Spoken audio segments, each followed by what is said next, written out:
ازيكم يا حبايبي عاملين ايه؟ ده ملخص الحلقة ال 18 من مسلسل حب على ورق. يا ريت نعمل لايك للفيديو ونشترك في القناة. وبتبدأ الحلقة بأوس بيروح يساعد لين، وبيجهزوا كل الطلبات اللي طلبتها المغنية. ولما بيخلصوا لين بتكون مبسوطة جدا، لكن مستغربة ازاي أوس قدر ان هو يغير رأيه. وبنشوف أوس وهو بيفتكر كلام أستاذ عدنان لما بيقوله إن لازم يكون شجاع عشان يدافع عن اللي بيحبه. فبيقول لها أنا غيرت رأيي لما لقيتك هتستسلمي وتعرفي إن مش كل حاجة بتتاخد بالعند. وبيروحوا يخلصوا بقية الشغل. لين بتقوله في سؤال في بالي وخايفة أسألهولك. بيقول لها اسألي عادي. بتقوله هو ليه اليوم ده في كل سنة بتاخد أجازة وليه محدش يعرف السبب؟ بيقول لها إن انتي فضولية قوي. فبتقوله وليه المرة دي جيت؟ فبيقول لها الموضوع ده سر وأنا مش حابب أتكلم فيه. فبتقوله براحتك. في حاجة جت في بالي، تخيل كده إن الست سونيا ما تجيش، ساعتها كل تعبنا هيروح على الفاضي. فبيقول لها بيكون عملنا اللي علينا في آخر لحظة.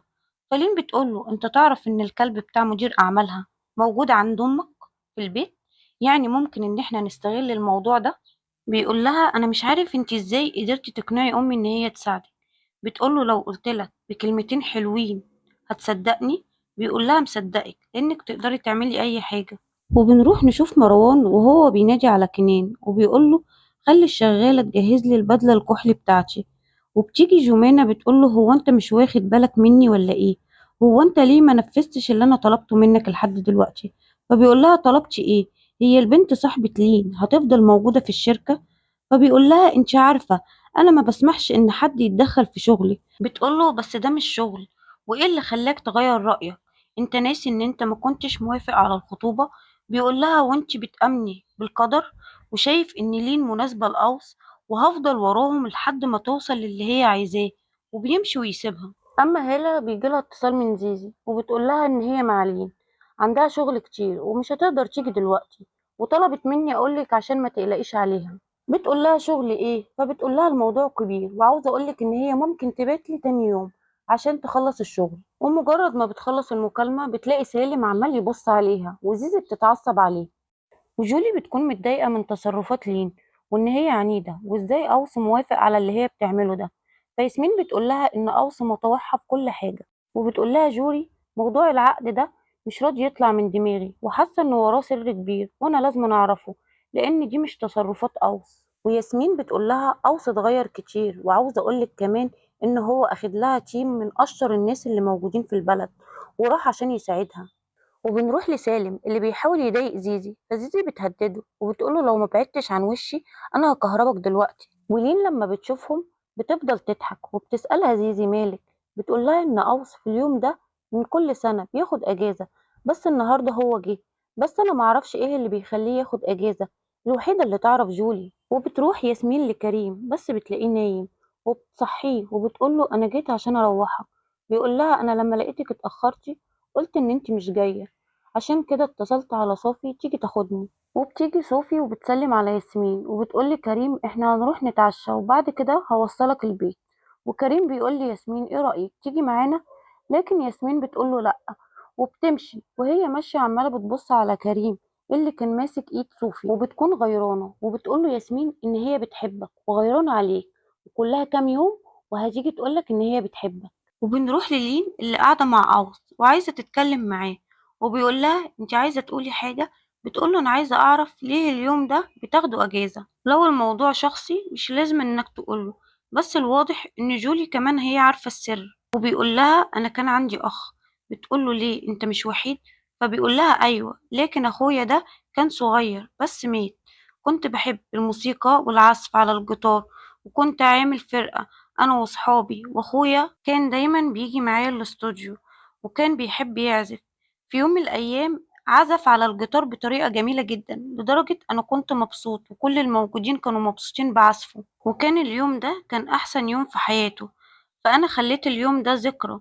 لين بتحاول تواسيه وبتمسك إيده وبتكون منهارة جدا. وبنشوف دينا اللي رايحة لهالة بتسألها هي لين فين. بتقول لها هالة هو أنا بعرف عنكم أي حاجة؟ في حاجة غريبة انتوا بتعملوها. زيزي اتصلت عليا وبتقولي إن هي عندها شغل كتير بس مش مصدقة الكلام ده. أنا بتقول لها إن دي الحقيقة ولين اتحدت أوس إن هي هتاخد المشروع ده. بنروح للين اللي بتنام وهي شغالة وبيجي أوس عشان يصحيها، لكن هي مش قادرة تقوم. وأول ما أوس بيقعد جنبها بتنام في حضنه، والاتنين بيناموا لحد تاني يوم. ولما بيصحى بيفتكر الذكريات الحلوة اللي ما بينهم، لدرجة إن نبضات قلبه بتكون سريعة والساعة بتعمل صوت. تدخل نهى أول ما بتشوفهم، بتقوله الواضح إن نبضات قلبك سريعة. لها انت بتعملي ايه هنا؟ بتقوله إن هي جايبة الفطار. أما لين بتصحى على صوت الساعة اللي عمالة بتزن، وبتقول له ما تقفل الساعة دي، هو انت مش عارف تقفلها ولا ايه؟ فبيقول لها ان هي علقت. فلين بتقول ان هي لازم تتصل على مدير اعمال الفنانة عشان اعرفه ان انا خلصت كل حاجة. بتتصل عليه وبتلاقي تليفونه مقفول. بتقول له هعمل ايه دلوقتي؟ فبيقول لها ما تخافيش، انا كلمت المغنية بالليل وزمانها جاية في الطيارة، وخليت الشباب يجيبوها من المطار. بتقول له انا لازم اروح البيت عشان اجيب الكلب. وبنشوف جمانة الكلب بيجري منها في الشارع، وهي عمالة تنادي عليه وبتقوله بلاش تطلع لاني مش هقدر انقذك. وهي عندها فوبيا ان هي تطلع بره البيت. وفي اللحظة دي بتنهار وبتقعد تعيط، وبتترجى الكلب ان هو يدخل. وطبعا لين شايفة كل ده، وبيجي كنان وبينقذ الكلب وبياخد جمانة وبيدخل لجوه. وبنشوف أيمن بيروح الشركة عند جولي وبيجيب لها الفطار اللي هي بتحبه، وبتقوله انت غلطان لما بعت صور لفراس. بيقول لها انا ممكن اتاسف لاوس. فجولي بتقول له اوعى تقول لاوس اي حاجه زي كده، لان انا كدبت عليه وما عرفتوش ان انت اللي عملت كده. بيقول لها للدرجه دي بتحبيني؟ فبتقول له اوس لو عرف الحقيقه هيمنعك تدخل الشركه. وبنشوف لين بتكون قاعده مع عمتها وبتقول لها هو انت نمتي كويس؟ بتقول لها ايوه نمت كتير. بتقول لها انت ازاي نمتي وانت عندك مشروع؟ فبتقول لها انا نمت شويه في وسط المشروع، والكل بيهرب منها وبيروحوا على الشغل. وبنروح نشوف الشباب كلهم قاعدين منتظرين المغنية علشان تيجي. وأوس بيسأل على لين ونهى بتقوله إن هي موجودة برا، وبيطلع يلاقيها واقفة مع مدير أعمال المغنية بتهزر وبتضحك. وبيقول لنهى إن هو ده الشاب اللي لين كانت قاعدة معاه امبارح في الجنينة. فبتقوله أيوه، شفت إن هو ظريف إزاي؟ أوس بيتعصب جدا، ولين عمالة تهزر معاه وبتقوله إن الكلب لطيف جدا وبياخد على الناس بكل سهولة. وبيجي أوس وبيكون غيران على لين ومش قادر يخبي الغيرة. فبيسأله هي المغنية هتيجي امتى؟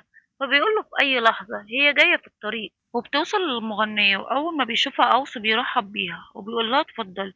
وأول ما بتدخل بتلاقي إن في حاجات غريبة متغيرة، وإن دي مش طلباتها. بتقول أنا كنت طالبة الملايات دي تكون من الستين. ياسمين بتقولها الوقت كان قليل.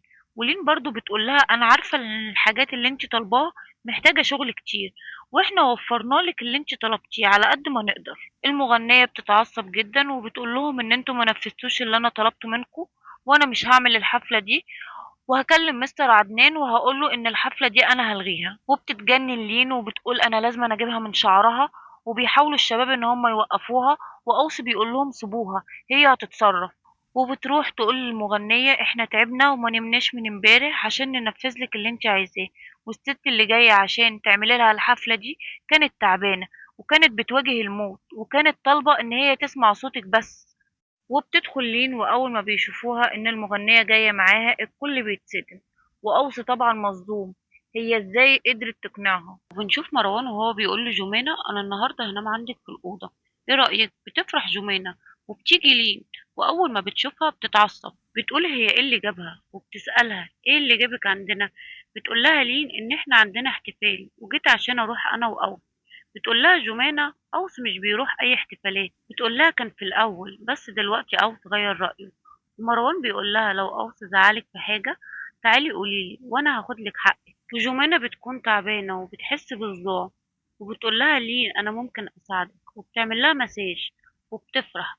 وبتقول لها أنا حاسة إن أنا مبسوطة ومرتاحة. ولين بتقول لها في طريقة تانية عشان تهدي أعصابك، حطي الرباط ده على عينك وتخليها تشم اللافندر.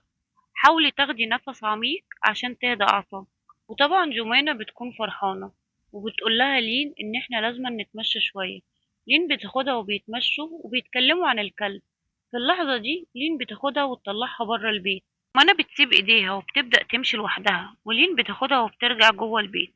كنان بيكون واقف بيكون مبسوط جدا من لين ان هي ساعدت جمانة تكسر الخوف اللي جواها.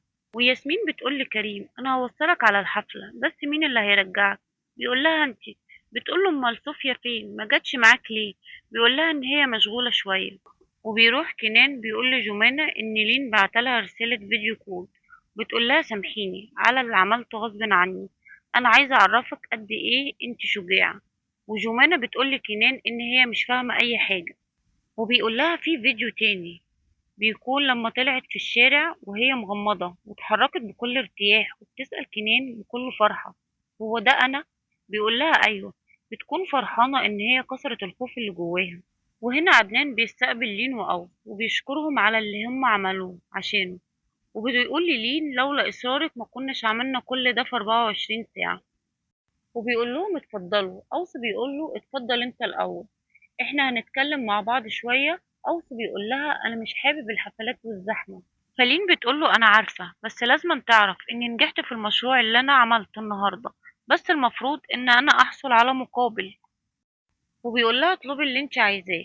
وبتطلب منه الطلب في الأول مش بيوافق وبتقعد تتحايل عليه لحد ما بيوافق. ونتفاجئ إن هي طلبت منه إن هو يعزف على الجيتار، وبتبقى مبسوطة من العزف بتاعه. وبتقول لأخوك لو كان عايش كان هيبقى فرحان بالعزف بتاعك، وأكيد هو حاسس بينا وشايفنا. وبيحضنوا بعض في اللحظة دي وبتوصل جمينة وبتنهار. وبتخلص حلقتنا هنا يا حلوين. يا ريت لو عجبتكم ما تنسوناش باللايك والاشتراك في القناة.